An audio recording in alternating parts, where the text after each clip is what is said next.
I get to reply to this comment. And what's cool about it is it contains kind of the big three critiques of the work of Bridge People.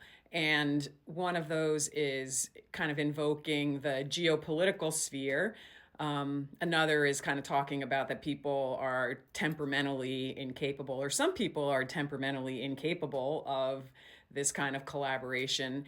And also to think about harm in relationships and how and how this work is not appropriate for that. And I'm paraphrasing and extending what this comment is about, but it hits on those three things. So first is, while I personally have done much work with Israelis and Palestinians, or Jews and Arabs, that is not the same as negotiations between Israel, the state, and Hamas, or other kinds of organizations or geopolitical forces. While there is an overlap in what I'm talking about, I am talking about the betweenscape between actual humans, not representatives of nations and organizations.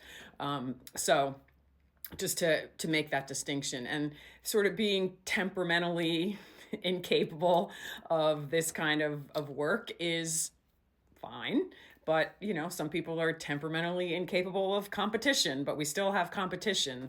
So I think there's a lot of ways to work with something that isn't intuitive for everybody, because it certainly isn't. And it's partly why I'm talking about Bridge People, because Bridge People are the people that, in my view, because of circumstances or the way they're built, see things that other people don't see in between, in the in between scape. And then the third one is about harm. And it's pretty simple to me. If there is violence occurring in a relationship, the way to respond is not with conversation.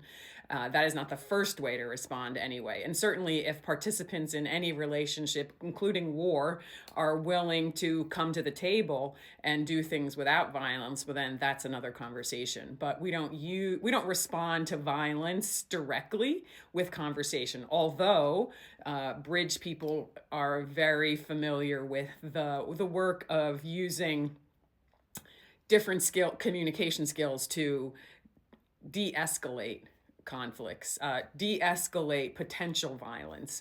And so that's a different part of the work. But what I'm talking about is the vast scape, the vast betweenscape that exists between ordinary, non-violent human relationships that will benefit greatly from more insight, better understanding of this invisible space, and valuing and elevating the people whose expertise and insight is in this realm.